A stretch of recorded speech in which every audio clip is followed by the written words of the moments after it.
नमस्कार, मैं अंजलि मिश्रा। स्वागत है आप सभी का द न्यूज में। आपको बता दें कि अब राजस्थान में अगले महीने चुनाव होने वाले हैं और सिर्फ राजस्थान नहीं, 5 अलग अलग राज्यों के विधानसभा चुनाव होने वाले हैं। और ऐसे में अब राजस्थान के चुनावी रण में योगी आदित्यनाथ की भी एंट्री हो रही है, क्योंकि अब राजस्थान में योगी आदित्यनाथ जनसभा करते हुए नजर आएंगे। और सबसे बड़ी बात आपको बता दें कि राजस्थान के योगी कहे जाने वाले बाबा बालकनाथ के नामांकन में जो है यूपी के मुख्यमंत्री योगी आदित्यनाथ शामिल होने वाले हैं। वहीं दूसरी तरफ दिवाली से पहले ही किसानों को उन्होंने बड़ा तोहफा दे दिया है।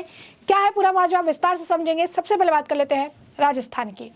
तो राजस्थान में अगले महीने विधानसभा चुनाव होने हैं। उससे पहले भाजपा ने रणनीति के तहत कई सांसदों को भी मैदान में उतारा है। उन्हीं में से एक नाम बाबा बालकनाथ का भी है। बाबा बालकनाथ अलवर से बीजेपी सांसद है। इस नाम की चर्चा भी और उससे सबसे ज्यादा है क्योंकि इन्हें राजस्थान का योगी भी कहते हैं। भारतीय जनता पार्टी ने बाबा बालकनाथ को तिजारा से चुनावी टिकट जो है दिया है। तो राजस्थान के अलवर से सांसद बाबा बालकनाथ मस्तनाथ मठ के महंत है। इसी कारण उनकी ड्रेसिंग स्टाइल जो है वो उत्तर प्रदेश के मुख्यमंत्री योगी आदित्यनाथ से मिलती जुलती है। और यही वजह है कि लोग उनको राजस्थान के योगी के रूप में भी उनके नाम को पुकारते हैं। राजस्थान के योगी के नाम से मशहूर अलवर सांसद बाबा बालकनाथ कल बुधवार को यानी नामांकन करेंगे। यूपी के सीएम योगी आदित्यनाथ बुधवार से राजस्थान के दौरे पर हैं। सीएम योगी आदित्यनाथ भाजपा प्रत्याशी बाबा बालकनाथ के नामांकन में शामिल होंगे। बाबा बालकनाथ को भाजपा ने तिजारा से विधानसभा प्रत्याशी बनाया है। राजस्थान विधानसभा चुनाव के लिए नामांकन प्रक्रिया है वो शुरू हो गई है। आज यानी मंगलवार को नामांकन का दूसरा दिन है। 2 नवंबर को यूपी के डिप्टी सीएम केशव प्रसाद मौर्य जयपुर भी जाएंगे। और ऐसे में आपको बता दें कि केशव प्रसाद मौर्य भाजपा प्रत्याशी सतीश पुनिया के नामांकन में शामिल होंगे। 3 नवंबर को रक्षा मंत्री राजनाथ सिंह राजसमंद के दौरे पर रहेंगे, जहां राजनाथ सिंह नाथ द्वारा राजसमंद भाजपा प्रत्याशियों के नामांकन में भी शामिल होंगे। तो अब अगर आप देखेंगे तो ये सारी बातें हैं। तो अब अगर आप देखेंगे तो राजस्थान का चुनाव जो है होने वाला है। ऐसे में बाबा बालकनाथ कौन है, इसके बारे में भी हम आपको थोड़ा सा जो है बता देते हैं। तो लोकसभा चुनाव 2019 में महंत बाबा बालकनाथ योगी अलवर से सांसद चुने गए थे। बाबा बालकनाथ ने कांग्रेस के दिग्गज नेता भंवर जितेंद्र सिंह को शिकस्त दी थी। बाबा जो है महंत बाबा बालकनाथ ओबीसी वर्ग से आते हैं। बाबा बालकनाथ मस्तनाथ मठ के 8वें महंत हैं, जिन्हें महंत चांदनाथ योगी ने 2013 में अपना उत्तराधिकारी बनाया था। तभी से वो राजनीति में अपने आप को आजमा रहे हैं। भगवा कपड़ों में रहने वाले महंत बालकनाथ को भाजपा के फायर ब्रिगेड नेताओं में से एक माना जाता है। वह हिंदुत्व एजेंडे पर अपने आक्रामक रुख के कारण सुर्खियों में बने रहते हैं।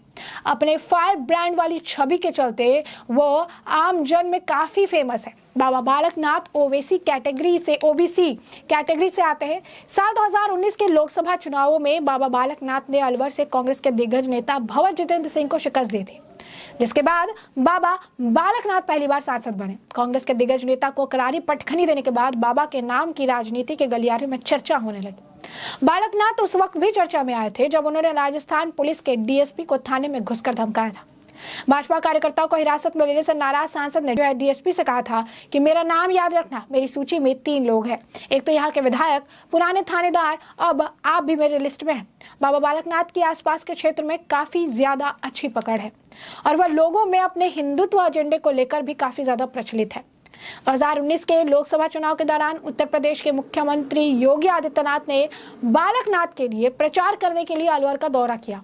पिछले साल मुख्यमंत्री के रूप में आदित्यनाथ की वापसी के बाद बालकनाथ ने संवाददाताओं से कहा कि योगी जी और हमारा संप्रदाय और पंथ एक ही है और यह हमारे बड़े भाई की जीत है। 2022 में स्थानीय प्रशासन द्वारा अलवर के एक मंदिर को ध्वस्त करने के बाद जो भी आपको बता दें कि बालकनाथ ने कांग्रेस सरकार के खिलाफ बड़े पैमाने पर विरोध प्रदर्शन किया था। मई में अलवर में बीजेपी की एक रैली में उन्होंने कांग्रेस की तुलना मुगलों से कर दी थी। अलवर में बालकनाथ के सबसे बड़े विरोधी में बहरोड़ से निर्दलीय विधायक बालजीत यादव है।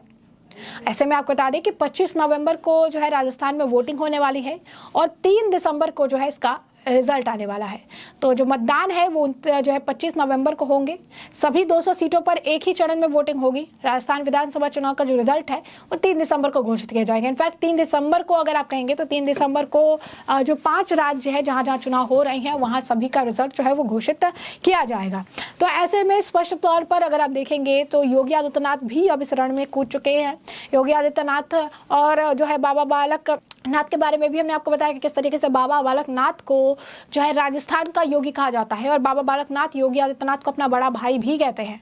तो ऐसे में अगर कहेंगे कि राजस्थान में एक नहीं यानी दो योगी का दम देखने के लिए मिलेगा। और राजस्थान में भी इस बार बीजेपी ने अपनी पूरी एनर्जी झोंक रखी है कि राजस्थान में इस बार वो परिवर्तन जो है किसी हाल में भी लेकर आना चाहते हैं। तो एक तरफ चुनाव की तैयारियां हो रही है, एक तरफ चुनाव को अब बिगुल फूंक चुका है। अगले महीने ही जो अगर आप कहेंगे इस महीने की आखिरी तारीख है और अगले महीने की शुरुआत से ही लगातार अगर आप देखेंगे तो जो है चुनाव के कई सारे डेट्स जो है दिए हुए हैं। तो एक तरफ चुनावी बिगुल फूंक चुका है, एक तरफ चुनाव की तैयारी जोरों शोरों से हो रही है। इलेक्शन को लेकर रैलियां लगातार हो रही हैं, जनसभाएं भी अब होगी। योगी आदित्यनाथ भी जनसभा का जो है हिस्सा रहेंगे। तो दूसरी तरफ दिवाली भी है। तो दिवाली से पहले ही आपको बता दें कि किसानों को तोहफा दिया गया है योगी आदित्यनाथ द्वारा। योगी कैबिनेट ने गन्ना मूल्य में इजाफा कर दिया है जो किसानों को काफी ज्यादा राहत मिलेगी। तो यूपी कैबिनेट की बैठक मंगलवार सुबह 11 बजे लोक भवन में हुई। इस दौरान जो है पराई सत्र के लिए गन्ना मूल्य के बढ़ोतरी के प्रस्ताव को मंजूरी मिली। गन्ने का मूल्य 25 रुपए प्रति क्विंटल जो है बढ़ाया गया। गन्ना और चीनी उद्योग, औद्योगिक विकास, आवास विभाग, नगर विकास समेत कई विभागों के प्रस्तावों पर मुहर लगी। यूपी सरकार प्रदेश की नई जो है शीरा नीति भी ला सकती है। देशी शराब बनाने वाली डिस्टिलरियों को आरक्षित सिरे का कोटा बढ़ाने का फैसला हो सकता है। औद्योगिक विकास विभाग की नई प्रत्यक्ष विदेशी नीति को भी मंजूरी मिल सकती है। निवेशकों को सस्ती जमीन समेत विभिन्न सहूलियतें देने पर मुहर लगी है। कैबिनेट में मिर्जापुर, देवीपाटन, मुरादाबाद मंडल में एक एक राज्य के विश्वविद्यालय खोलने और SKS इंटरनेशनल विश्वविद्यालय मथुरा की स्थापना के प्रस्ताव को भी मंजूरी दी गई। इसी प्रकार प्रदेश की नदियों में चलने वाले नावों, जहाजों, पर्यटन क्रूज को नियमों के दायरे में लाने के उत्तर प्रदेश अंतर्देशीय जलमार्ग प्राधिकरण के गठन का फैसला भी जो है किया गया है। जिले मिर्जापुर, सोनभद्र और महाराजगंज में जनजातीय संग्रहालय की स्थापना के भी संबंध है। सचिवालय स्तर पर पर्यटन का अतिरिक्त अनुभव सृजित किए जाने के संबंध में जो है संशोधित प्रस्ताव भी लाया जा रहा है। जनपद वाराणसी में थाना शिवपुर के नए प्रशासनिक भवन के निर्माण का, जनपद गाजियाबाद के थाना टीला मोड़, जनपद फिरोजाबाद के थाना दक्षिण, जनपद आगरा के थाना आप कहेंगे शाहगंज, जनपद गोरख के कैंपियरगंज के अग्निशमन केंद्र, जनपद मथुरा के थाना कृंदावन की रिपोर्टिंग पुलिस चौकी जैत को उच्चकृत कर नवीन थाना जैत के निर्माण और जनपद लखनऊ के गुमित में विस्तार के लिए सेक्टर 4 में मॉडर्न थाने के निर्माण के प्रस्तावित आवासीय भवनों के निर्माण के संबंध में भी जो प्रस्ताव है वो लाए जा रहे हैं। तो ऐसे में साफ तौर पर अगर आप देखेंगे तो दिवाली से पहले back to back Yogi cabinet की बैठक हुई है। किसानों को बड़ा तोहफा मिला है, बाकी लोग के लिए भी चीजें की गई है। और कल से वो राजस्थान यानी योगी आदित्यनाथ राजस्थान के दौरे पर रहेंगे और राजस्थान चुनाव में उनका भी दमखल देखने के लिए मिलेगा। तो ऐसे में हमने आपको जो पूरा मामला है ये बड़े विस्तार से बताया कि पूरा मामला क्या है। और अब इस मामले पर आपकी भी जो है हमें कमेंट सेक्शन में कमेंट करके जरूर साझा करिएगा। धन्यवाद।